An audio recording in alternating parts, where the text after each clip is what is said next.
Assalamualaikum warahmatullahi ta'ala wabarakatuh. A'udzu billahi minasyaitonir rajim. Bismillahirrahmanirrahim. Alhamdulillahilladzi arsala rasulahu bil huda wa dinil haqq liyudhhirahu 'alad dini kullihi wa kafa billahi syahida. Allahumma salli wa sallim ala sayyidina Muhammadin wa ala alihi wa sahbihi ajma'in. La haula wa la quwwata illa billahil aliyyil azim. Amma ba'du.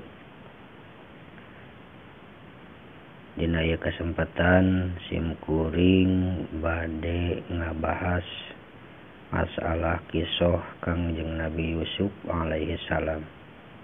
Anu maksud sinareng tujuan litabaruk bil barokah karena ngabahas ieu kisah Kangjeng Nabi Yusuf. Mudah-mudahan janten ilmu tambih-tambih keimanan oge tambih-tambih kacintaan urang sadayana ka Allah Subhanahu wa taala. Akhirna ieu kerajaan dicepeng ku Kangjeng Nabi Yusuf teh sarang para prajurit-prajurit rakyat-rakyatna anu kacida pingaheunana ieu kerajaan diurus diatur ku Kangjeng Nabi Yusuf. Sabab Kangjeng Nabi Yusuf anu katelah adil, bijaksana, murah hati, someah, teu sombong. Lami-lami tidinya nya teras ieu istrina raja anu jenenganna Siti Zulaikha teras ditikahkeun ka Nabi Yusuf alaihi salam. Kalayan kudrat iradat Allah, ieu Siti Zulaikha teh dibalikeun deui kana rupina saparantos yuswa 18 tahun. Sedengkeun ari Siti Zulaikha eta masih keneh parawan. Sabab naon? Sing horeng ieu patih ajiz teh lemah syahwat, kumyang teu bisa ka istri. Jadi ieu Siti Zulaikha teh parawan keneh. Aya ku pantesna meureunna namun kitu mah nya. Siti Zulaikha ngajak-ngajak cenah ka Nabi Yusuf teh. Tapi pada akhirna geuninganan kapimilik oge eta Nabi Yusuf ku Siti Zulaikha. Nya akhirna ieu kerajaan Mesir teh anu nyepengna nyata Nabi Yusuf sareng Siti Zulaikha.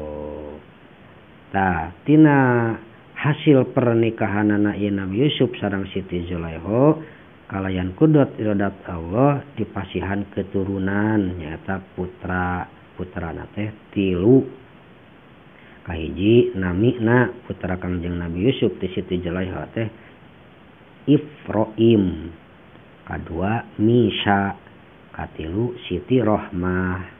Ta engkeun ieu Siti Rohmah anu bakal ditikah ku Kangjeng Nabi Ayub alaihi salam. Saterasna teras Kangjeng Nabi Yusuf ngolah negeri Mesir.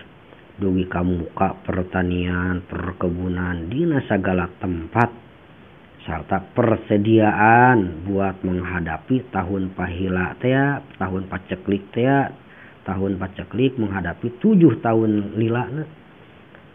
Tapi ka unggal lembur pinuh gudang-gudang Mesir, gudang-gudang Mesir persediaan pinuh ku perbekalan yang menghadapi usum paceklik selama 7 tahun. Jika pinuh teras datangna waktu pahila anu selama 7 tahun teh gancangna carita teras ieu dina tahun kahiji waktu paceklik eta rahayat Mesir nu aya di dinya duitna beak kabeh dipake meser kadaharan sedangkeun teu aya deui anu persediaan anu cukup aya di kerajaan Mesir kagungan Kangjeng Nabi Yusuf.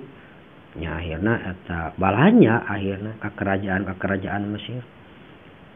Seep nepi ka seep eta duit teu aya jang balanya-balanyana acan, teu aya jang meserna gitu. Tahun kahiji tah. Terus datang tahun kedua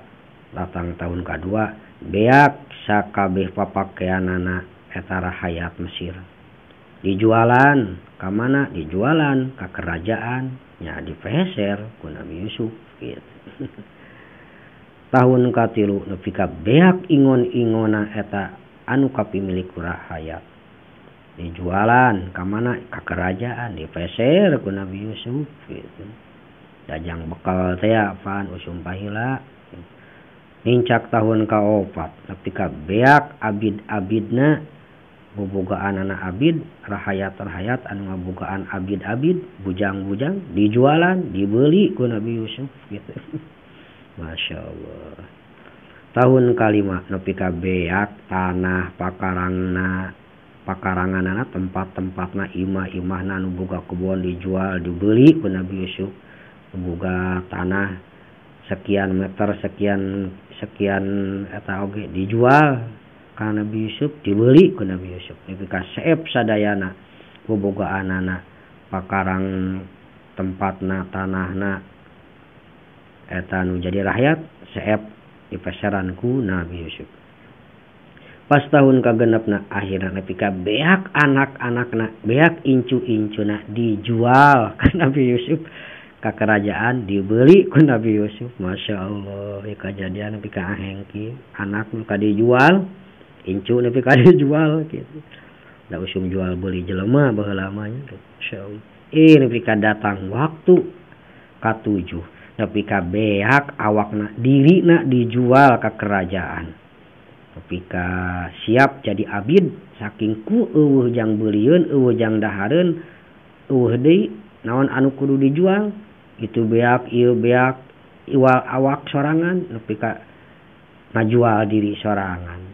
Ngabakti ngabdi ka kerajaan akhirna dipeser kabeh ku Nabi Yusuf. Ieu teknik Kangjeng Nabi Yusuf ya ngolah negeri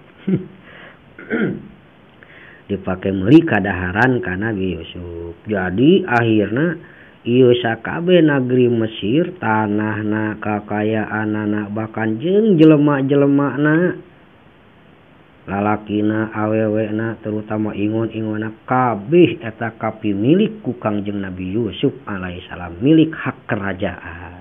Masya Allah.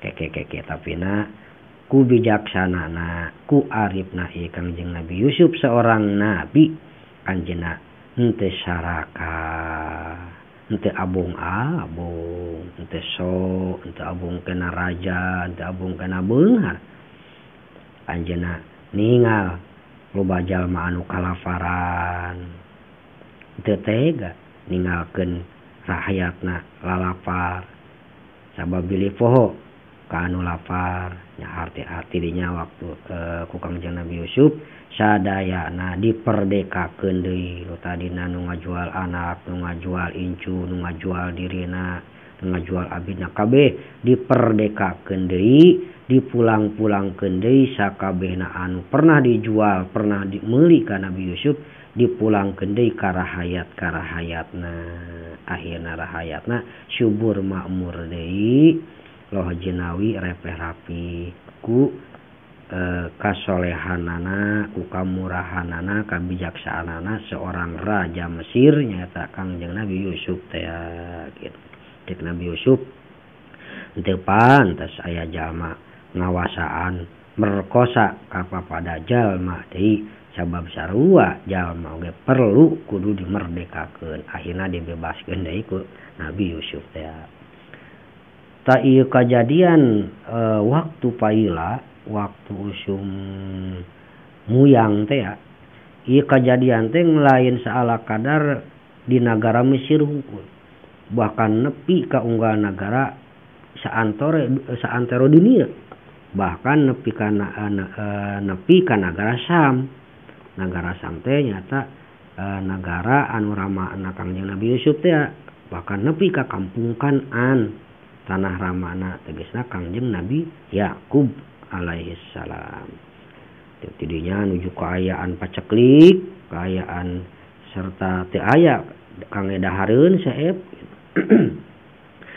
nya tidinya ieu Kangjeng Nabi Yakub ngutus ka 10 putrana teh miwarang meser galeuheun ke kerajaan margi kumplit di kerajaan Mesir.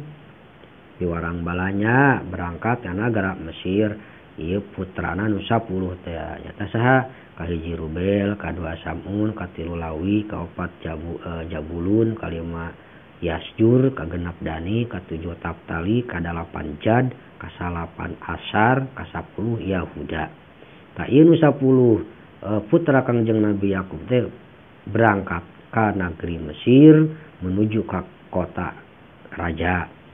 Barang sadongkapna ieu anu 10 jalma ka nagara Mesir teh Kangjeng Nabi Yusuf parantos uningaeun yen eta jalma nu 10 teh eta teh saderek-saderekna teh saderek salama anu misah ibu.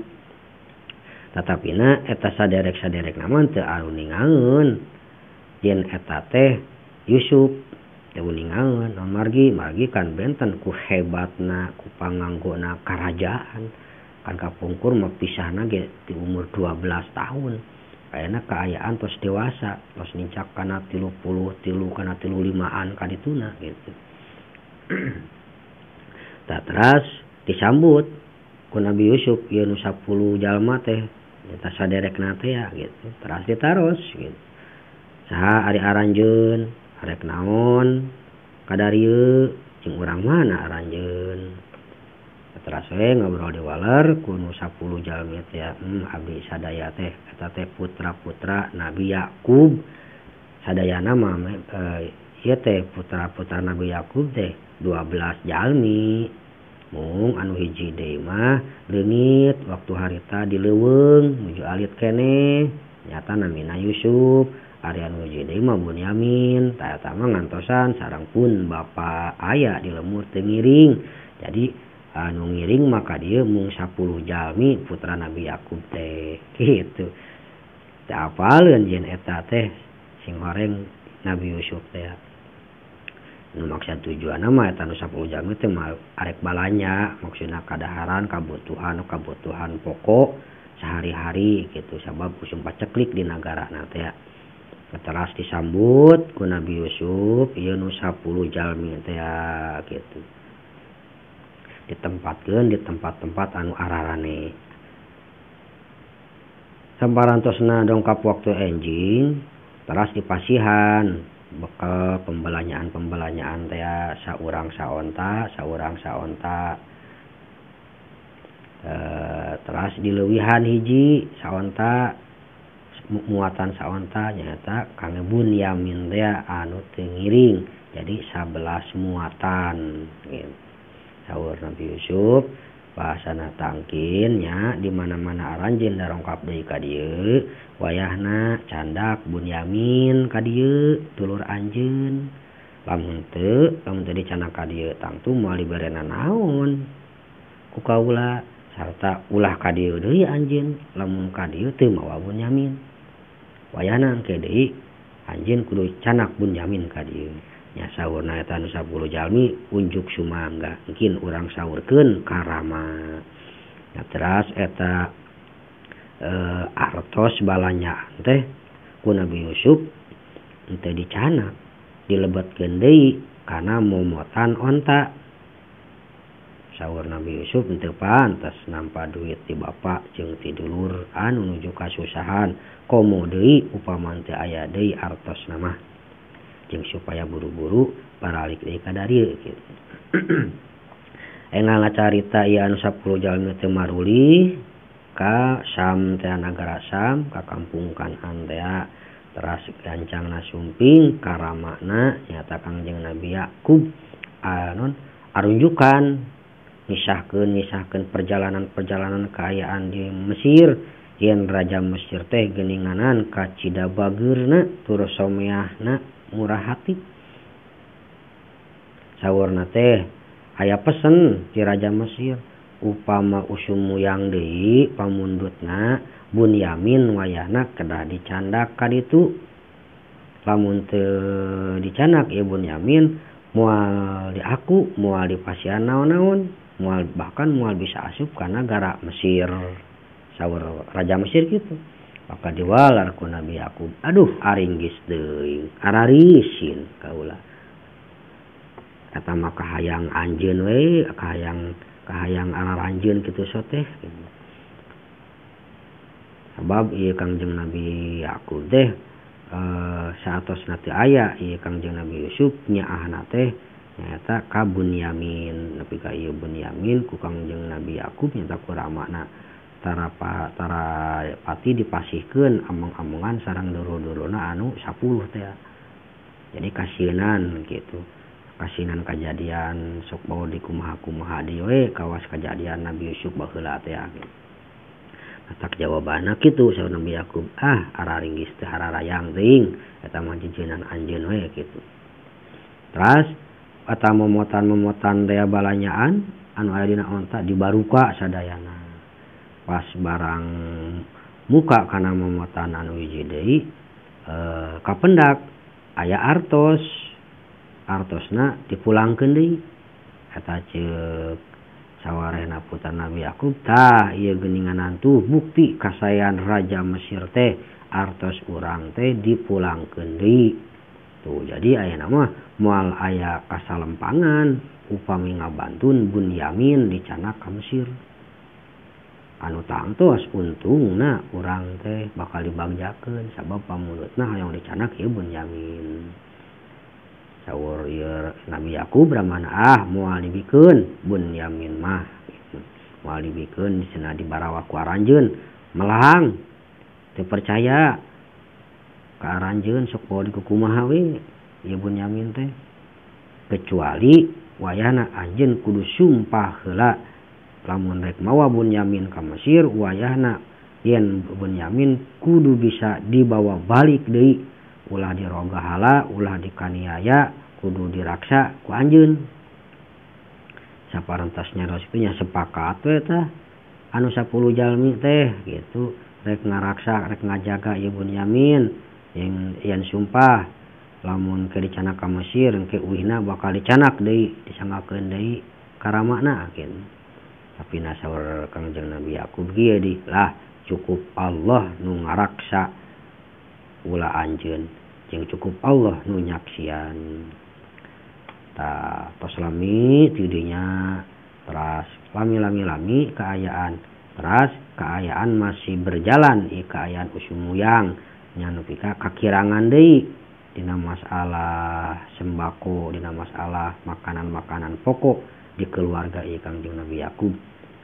Teras bade ngabujeng ieu anu 10 jalmi teh bade ngabujeng ka nagara Mesir teh unjukan heula karamana kiki minta izin gitu. Ya akhirna saur ieu Kangjeng Nabi Yakub lamun anjeun ayeuna arek ka ditu ka nagara Mesir mahape Bunyamin wayahna kudu bisa balik ti ka dieu. Cenah deui lamun anjeun rek asup tina lawang panto Mesir ulah sararea ngabring kudu misah setiap panto anu aya di lawang Mesir eusian. Jadi tong ngabring sararea gitu. Anjeun lawang panto ieu, anjeun lawang panto ieu, anjeun lawang panto ieu ulah sararea ngabring. Sabab naon? Maraneh mah kacida resepna hayang katingali ku jalma-jalma bisikeuna kana lara aen. Sabab aranjeun mah hirupna sok jago, sok pinter gitu, sok gagah, sok hayang dipuji-puji gitu. Nah akhirna nya sepakat sakumaha cariosan-cariosan anu jantan ramana teh aya Nabi Yakub. Katras berangkat weh tidinya ieu putra-putra Nabi Yakub nu 10 jalmi teh bari nyanak Bunyamin jadi 11 jalmi. Enggalna carita saparantosna dugi ieu 11 jalmi ka Mesir. Teras ditepangkeun ka Nabi Yusuf teh Raja Mesir teh. Teras ku Raja Mesir ku Nabi Yusuf dijamu sakumaha biasana. Tapi dijamuna ku Nabi Yusuf teh 2 urang dipisahkeun teh disakalikeun gitu.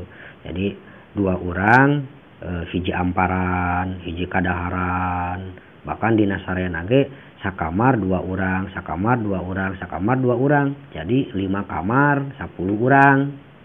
Tah sedengkeun ari Bunyamin mah aya rencangna nya direncangan ku Kangjeng Nabi Yusuf alaihissalam, termasuk direncangan tuangna, leueutna, dupi ka ulemna oge ku Kangjeng Nabi Yusuf direncangan.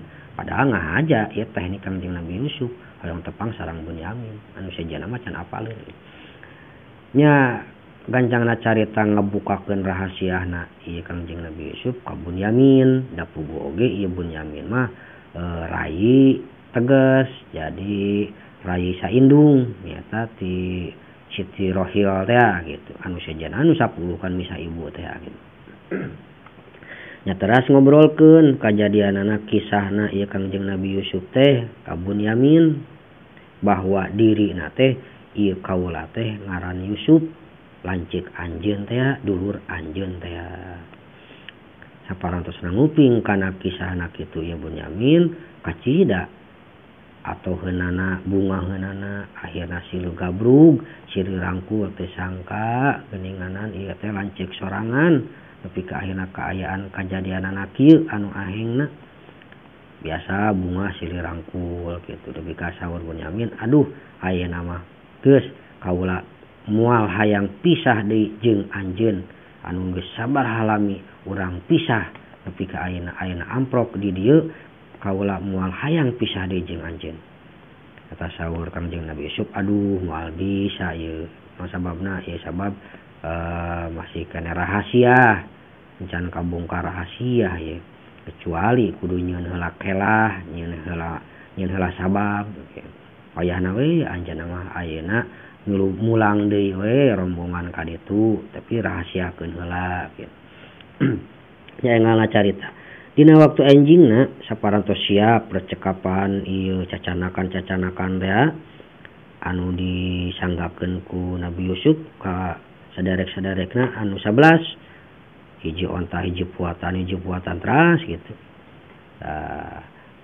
pas bade marulang ieu anu saderekna teh anu 11 ieu Kangjeng Nabi Yusuf nyelapkeun lumur tina inten dilebetkeun kana muatan anu kagungan Bunyamin anu maksud tujuan mah jadi supaya Bunyamin teh ulah bisa mulang ka ditu ulah milu mulang supaya cicing di istana gitu maksudnya gitu tah teu kanyahoan ku batur gitu teras we pamitan ieu anu 11 urang teh bade maruli teras berangkat teu lami kantos nuju berjalan di eta perjalanan saur Nabi Yusuf kaajudan-kaajudanana kaula leungit lumur tina inten paranti nginum kaula buah-buah tuh ku salah saurang itu jalma dipaok susul ku anjeun nya ayeuna ku ajudana disarusul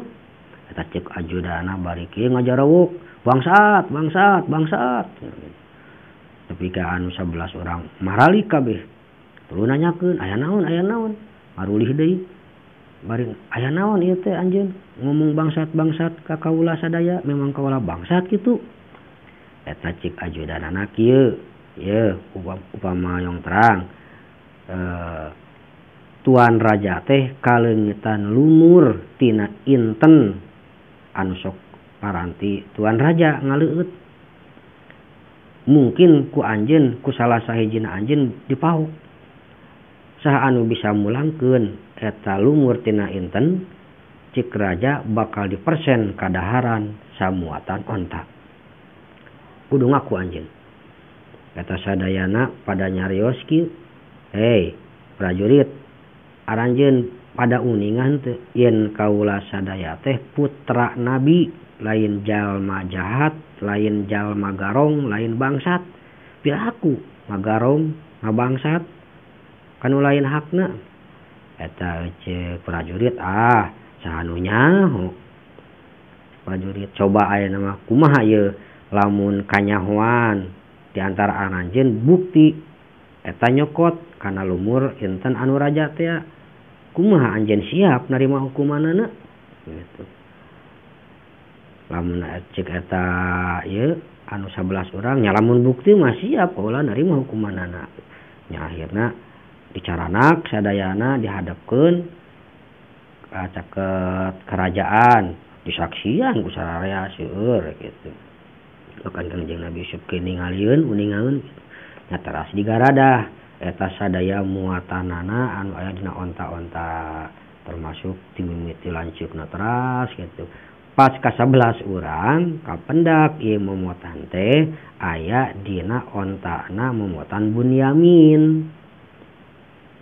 Anyahuan tah geuning ieu buktina aya gelas lumur berlian teh lumur inten teh tuh aya di Bunyamin diselapkeun di dieu. Kaget pas ningali kitu kaayaan anak anu 10 urang lanceukna Bunyamin teh pada naon nyuksruk langsung narangis bari ngaweweleh nyarekan ka Bunyamin cik urang mah turus tunyung maneh beut ngariweuhkeun beut ngawiwirang salilana eta anak rohil mangan ngawiwirang we jeung ngabalahikeun ka urang teh kan aya rohil teh ibuna teh termasuk ibuna Nabi Yusuf rohil teh eta cik dulur anu 10 dasar anak rohil ngan hayeun we ngawiwirang ti baheula ngabalahikeun nyilakakeun wae.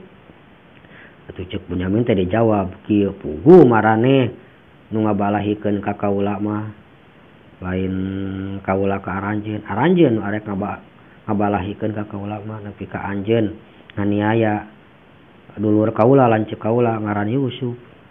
Nya akhirna dicarandak dipasrahkeun gitu ka raja Mesir teras dipasihan hukuman ieu ku Kangjeng Nabi Yusuf teh saha Bunyamin teh tapina dipasihan hukumanana ieu Bunyamin teh lain hukuman Kangjeng Nabi Yakub lain hukuman Mesir tapi hukuman Kangjeng Nabi Yakub gitu. Sedangkan ari hukuman Kangjeng Nabi Yakub mah sajalma anu maling eta dijieun abid salilana 1 tahun bakal digawekeun 1 tahun itu di eta tempat. Lamun hukuman Mesir jalma anu maling teh kudu digebugan digebotan jeung ditempuhkeun 2 tikel harga barang anu dipaling. Nah, jadi ieu Kangjeng Nabi Yusuf teh nyanak hukumanana hukuman Kangjeng Nabi Yakub teh anu pada akhirna diputuskeun ku raja Mesir yen ieu Bunyamin teh rek dijieun abid di dieu di kerajaan Mesir salila 1 tahun. Tak ayaan keputusan kitu teh saderek-saderekna anu 10 teu narima gitu. Sieun kacarekan pan kekuramananya eta ku Nabi Yakub teh engke mulang pasti katanyaan sabab janji kudu kabawa dibalik. Sing goreng sedengkeun ieu Bunyamin teu bisa kabawa balik. Maka eta cek saderek-saderekna cek saderek-saderekna cek anu dulur 10 teh eta Bunyamin masyaallah eta malingna kawas Yusuf bae cenah. Kabungkeun sadulur sainung kalakuan teh kawas Yusuf eta si Bunyamin mah baheula ge Yusuf maling tapekong akina nepi ka dihancurkeun ku Yusuf ayeuna kabuktian maling ku adina Bunyamin. Tah nyaritana kitu teh kakupingeun ku Kangjeng Nabi Yusuf. Saur mana Kangjeng Nabi Yusuf puguh ge maraneh anu leuwih goreng mah geus maling dulur sorangan ti kolotna tur dikaniaya ngan teu dibetuskeun ku Nabi Yusuf teh kitu ngan dina jero hate we kitu da can kabuka rahasia ye kitu. Nah terus si Kangjeng Nabi Yusuf teh nyandak ku eta lumur anu tina inten teh bari diketrok-ketrokkeun kana cepilna nyen teknik taktik ieu Kangjeng Nabi Yusuf trok gitu. Ieu saur Nabi Yusuf tah ieu lumur geus ngabejakeun ka kaula. Ieu teh lumur ajaib, lumur antik. Nu matak nu malingna kudu dihukum oge. Tuh cek ieu lumur kieu ngomong ka kaula maraneh baheula pernah ngajual dulur sorangan nu ngaranna Yusuf. Anjeun ngaku teu narima teu gitu. Sedangkan di waktu hari eta jelema aya di dinya rame gitu. Tah kaula ieu ceuk lumur. Padahal mah Kangjeng Nabi Yusuf keneh gitu. Tah pas ngadangu eta carita Nabi Yusuf langsung ieu ngaran Rubil. Si Rubil nu panggedena gitu. Amok mahana teh ngadenge kitunya, amoknya wirang gitu. Langsung rogsog eta bulu badana. Para rijil bulu-bulu badana. Kaluar kasaktianana, kaluar kajagoanana. Bari ngomong ki kata si Rubil, "Hei dulur-dulur nu aya di ieu nagara Mesir. sabaraha loba kota nu aya di Mesir, sabaraha lobana ieu kota nu aya di negara Mesir, hayang nyaho kaula. Cuk eta urang dinya jelema nu aya dinya 10 kota rek naon gitu, cuk urang mah kitu. Eta cek si Rubil, wah 10 kota mah atuh cetek. Mahi lah, ieu 10 kota diamuk ku 10 urang. Masya Allah, langsung bijil kasombonganana. Naon sababna? Sabab ieu kasaktian putra Kangjeng Nabi Yakub sadayana sararakti ieu teh gitu. Termasuk Kangjeng Nabi Yusuf gitu. Kasaktianana ieu sadaya putra Kangjeng Nabi Yakub lamun nyentak ka hiji jalma terutama ka awewe anu reuneuh langsung ngajuru eta awewe nu reuneuh. Lamun nyentak ka jelema langsung modal kiih jeung pingsan. Matak euneur lamun ngageblig ieu jagat ieu bumi matak ingeung genjlong. Matak mahana wani ngancurkeun hiji kota ku sorangan gitu, 10 kota sakota Mesir ku 10 urang diamuk sanggupkeun mahana gitu. Tapi ka bijil kasaktianana gitu. Lagi geus ngadaregdeg jelema sakali disentak ku si Rubil unggul ge gitu. Ngadengena eta suara si Rubil geus geumbeur kabeh ge gitu. Moal aya anu bisa ngeureunkeun sakali lamun ngamuk putra Nabi Yakub rek saha bae termasuk si Rubil lamun ngamuk ka hiji jalma moal aya anu bisa ngeureunkeun amarahna kecuali ku katurunanana sorangan, ku katurunanana Kangjeng Nabi Yakub elehna teh meupusna teh. Jadi teh di antara 10 urang teh lamun misalna lanceukna ngamuk tah cara ngajemplingkeun teh kudu ku adina kakarak reda gitu amarahna. Nah, sedangkeun pas barang ieu si Rubil arek ngamuk ari Nabi Yusuf niwarang ka putrana supaya ngajejek kanu keur ngamuk. Dan anu ngamuk teh sarua ningang uwana keneh gitu. Tak sawa Nabi Yusuf ke lamun uwa anjeun keur ngamuk jejek ku anjeun dadana. Siap teh budak da titah ku kolot ku bapana gitu. Pas keur ngamuk masang ieu si Rubil di tengah-tengah eta kaayaan kota tuluy dijejek ku putra Kangjeng Nabi Yusuf sakali ngajejek langsung ngagurubug labuh gitu nepi ka sadar geus sadar les leungit eta kaamekna teh gitu sakaligus leungit teh tadi nang ngamuk amukan teh nepi ka eta cek si Rubil nah nya di dieu aya keturunan Nabi Yakub gitu sabab moal aya nu bisa mepuskeun amarah Nabi anak Nabi Yakub kecuali ku anakna deui ku keturunanna deui gitu. Tah teu musilila didinya ngamuk deui ieu si Rubil teh ngadat deui pas arek ngamuk langsung ieu ku Kangjeng Nabi Yusuf disepak sukuna dibebetkeun langsung nyuksruk ieu si Rubil dibebetkeun ditotogkeun ku Kangjeng Nabi Yusuf. Atak sawa Nabi Yusuf, hei ari maraneh kabeh datang ka dieu teh nah rek nangtang kajagoan, rek nemongkeun kajagoan atawa naon. Langsung harita keneh nyararuuh Kangjeng Nabi Yusuf disentak kitu ku Nabi Yusuf ini. Nya akhirna cek eta anu 10 jalma teh ya. Juragan raja tos we aya nama gentosan bae eta Bunyamin teh ku salah sawiosna abdi entong Bunyamin anu dihukum 1 tahun anu dihukum jadi abdi 1 tahun meuning keneh salah sawiosna abdi we tong Bunyamin margi naon hawatos itu ramana parantos sepuh mana teuing meureunnan gitu ngamukna sedengkeun ieu Bunyamin teh anu dipika memet anu dipika sono dipika melang anu dijantenkeun mapalerkeun putrana kulantaran saatosna teh aya Yusuf teh janten nyaahna teh aya teh ka Bunyamin ayeuna upami Bunyamin teh dipasikeun uih mana teuing ngamukna eta rama abdi sadaya cek Nabi Yusuf teu bisa teu bisa naudzubillah yakin dolim kaula lamun nyokot anu henteu kabuktian barang kaula. Sabab ieu Bunyamin bener ieu manehna geus bukti malingna, sabab ieu lumur inten kaula aya dina momotan Bunyamin. Jadi moal bisa digantian wayana Bunyamin anu kudu dihukum. Ya tadi jin abid satahun di dieu.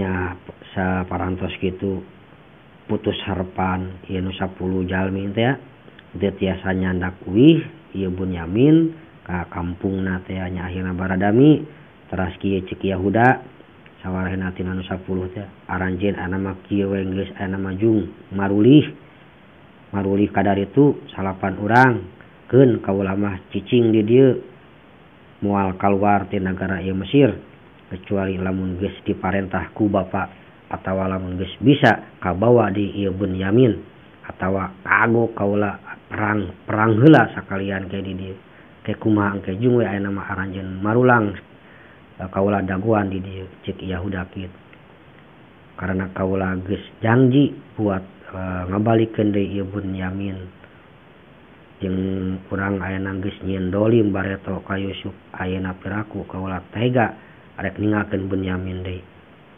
jeung unjukeun ka bapa yen Bunyamin teh eta maling lumur inten anu raja Mesir kalawan bukti.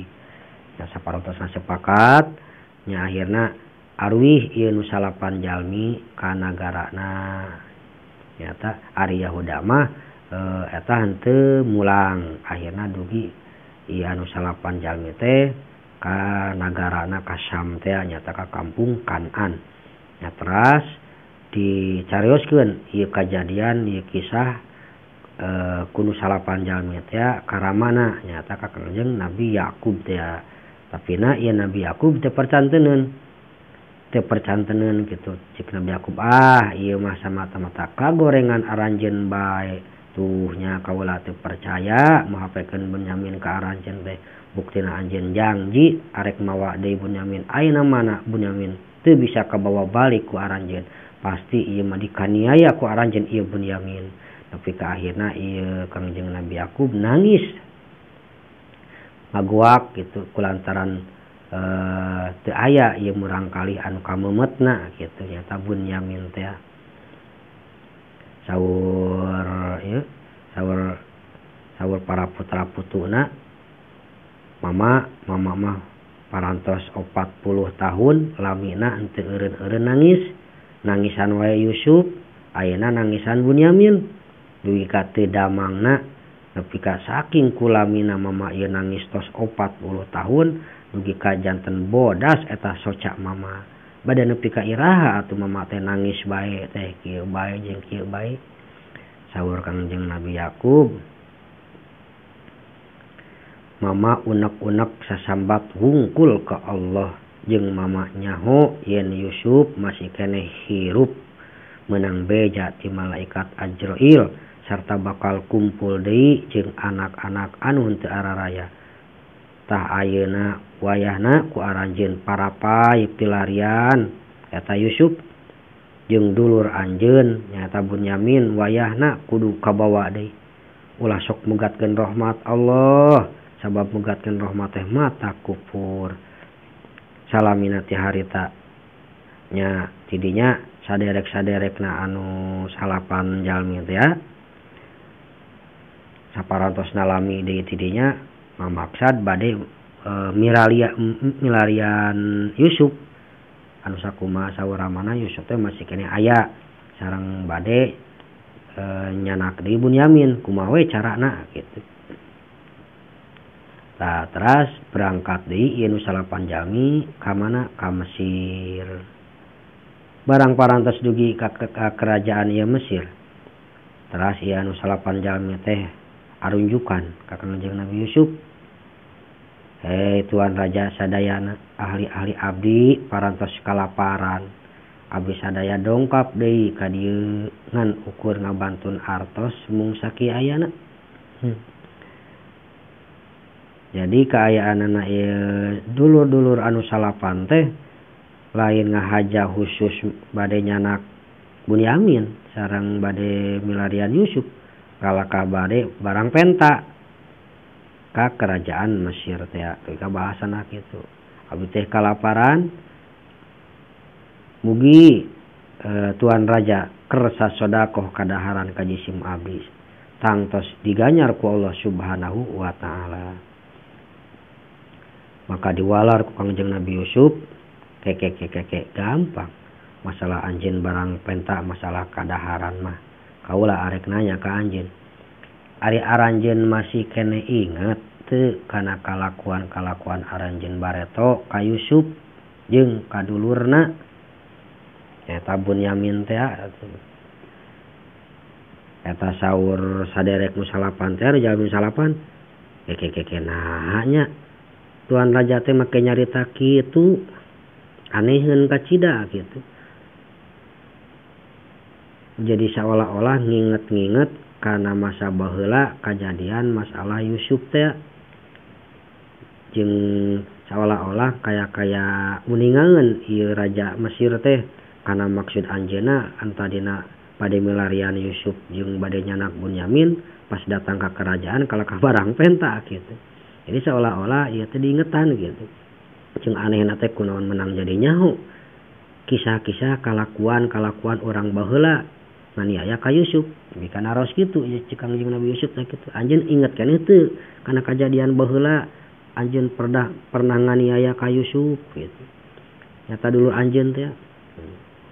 Tapi kana nya kitu keke ari Aisyah leresna ieu teh tuan raja teh saha kok kunaon menang jadi uninga kana kisah-kisah kejadian abdi sadaya baheula. Nya akhirna blak-blakan muka rahasia. Ieu Kangjeng Nabi Yusuf teh. Ieu sabenerna mah kaula teh Yusuf teh tah ieu Bunyamin nepi ka diajak ieu Bunyamin. Da Bunyamin geus apaleun. Terus nyarioskeun ti payun pan gitu ka Kangjeng Nabi Yusuf teh nya. Da maksud tujuanna Bunyamin ulah balik teh supaya kumpul ngariung sareng Nabi Yusuf gitu nganyeun acara Kangjeng Nabi Yusuf kitu teknikna gitu. Tah ieu Bunyamin dulur kaula ayeuna geus meunang nugraha ti Allah Subhanahu wa taala lantaran sabar jeung takwa ka Allah. Kaula ayeuna geus dipernahkeun ku Allah alhamdulillah. Kaula Yusuf sabenerna anu pernah ku anjeun dikaniaya teh baheula. Nya saparantosna uninga kana eta cariosan Kangjeng Nabi Yusuf akhirna nyaruksuk sadayana ampun-ampunan nyuhunkeun hampura sasadu nepi ka nararangis gitu. Sasadu ka Kangjeng Nabi Yusuf teh anjeun ayeuna parantos diselir ku Allah Subhanahu wa taala. Anjeun dipaparin martabat anu ngunggulan ka abdi sadaya anu abdi sadaya nampi kana kalepatan anu parantos dolim, parantos nganiaya, parantos hasud ka anjeun, pamugi anjeun ngahampura kana kalepatan abdi sadaya waktu baheula. Maka dibalas sareng Nabi Yusuf keun bae. Geus nu baheula mah baheula ayeuna mah anjeun bebas dihampura ku kaula teu aya naon-naon. Tah ieu kabijaksanaanana kamurahanana Kangjeng Nabi Yusuf malum seorang nabi bijaksana lautan hampura. Tah saur Kangjeng Nabi Yusuf ayeuna kieu anjeun wayahna ayeuna nu salapan marulang deui. Tah ieu bawa baju kurung kaula ku aranjeun canak ka mama sarta rungkupkeun engkin kana mastakana margi mama nuju teu damang repot. Tangtos insyaallah teras damang deui kalawan izin Allah. Tangke ahli-ahli sadulur-dulur ku anjeun sadayana ajak ngalih canak ka dieu ngalih ka nagara Mesir gitu. Akhirna sepakat gitu marulih deui enggal ngacarita saatosna marulih ti Mesir teras disalami dina perjalanan ieu saderek-saderekna Kangjeng Nabi Yusuf nu salapan jalmi teh pidalapaneun poe deui bakal dugi ka kampung Kanaan pidalapan poe deui parantos kaangsi ku Kangjeng Nabi Yusuf seungit anggoanana Nabi Yusuf. Nyata anggoan anu sengit di surga teh ya. Ieu saur Kangjeng Nabi Yakub, aduh. mama ngambung singitna Yusuf kakupingan ku putu-putuna tacik putuna nyarios kieu ari eyang mah teu lilen-lilen ngan kalelebab kasengsrem ku Yusuf teh ngan wicarosen teh dina nangis ngan Yusuf sareng Yusuf dugi ka ayeuna mama nyarios kitu eta Kangjeng Nabi Yakub nya ieu kaangse singitna Yusuf yakin ieu mama yen Yusuf teh masih kene aya nyata kantos lami darah rongkap eta putra-putrana anu salapan teh tan tadi teh nya teras saparantos dongkap teras ngalaporkeun kajadian-kajadian kisah-kisahna anu sing horeng teh eta nu mingpin raja Mesir teh nyaeta Yusuf teh akhirna teras dugi ka buktosna tah ieu baju kurungna Yusuf diwarang dirungkupkeun ka mama nya teras dirungkupkeun ku nyalira ieu acukna Kangjeng Nabi Yusuf kana salirana Kangjeng Nabi Yakub teh kalawan kudrat iradat Allah nu teu damangna eta Kangjeng Nabi Yakub dina masalah soca teh saking kunangis wae selama 40 tahun nangis we kitu dugi ka ieu soca teh bodas kitu dugi ka akhirna pas dirungkupkeun alhamdulillah dugi ka damang deui sehat deui ieu Kangjeng Nabi Yakub teh dugi ka nyarios kieu we tuh nya cik mama oge bukti tibareta oge yen Yusuf teh masih kene hirup aya kene ngan aranjeun mah teu percaya wae gitu. Saparantosna ti dinya nya teras saur putra-putrana anu salapan tadi teh mama ieu teh aya amanat ti Yusuf ti raja Mesir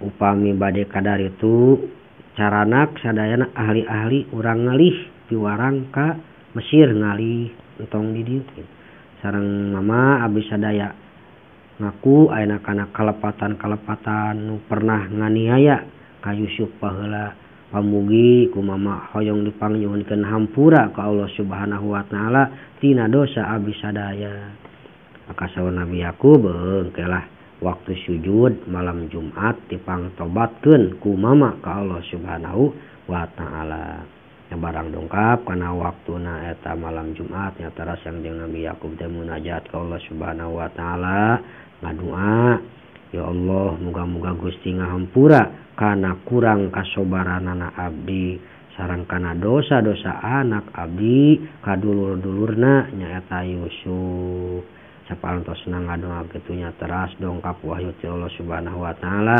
yen putra-putrana anu 10 teh anu pernah nganiaya ka Nabi Yusuf parantos dihampura ku Allah Subhanahu wa taala saberesna nya tidinya enjingna teras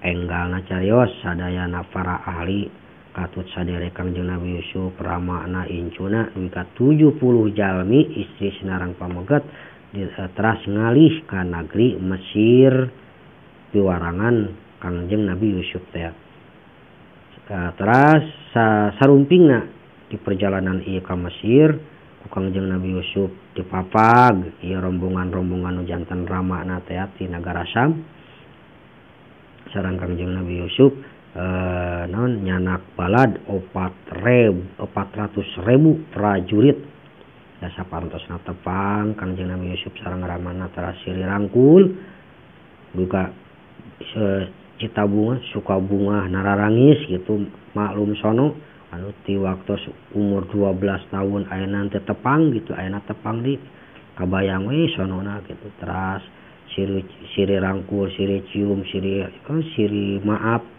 saparentosna teras disaan dilebetkeun ka istana kerajaan tekantos lium lami tidinya teras ibuna Kangjeng Nabi Yusuf nyata Rohil teh Siti Rohil sinareng ramana nyata Nabi Yakub dilinggihkeun dina kartil paranti Kangjeng Nabi Yusuf calik sareng dilingkung we ku sadayana putra putu Kangjeng Nabi Yakub kumpul di dinya di istana teras sadayana ngahormat ka Kangjeng Nabi Yusuf anu janten raja Mesir saur Kangjeng Nabi Yusuf nyarios karamana tah mama ieu impian abdi teh dibuktikeun ku Allah Subhanahu wa taala anu dina impian teh bentang-bentang sararujud matahari bulan sarujud ka abdi sadaya buktina ayeuna kieu anu parantos Allah mafarin pirang-pirang kanikmatan anu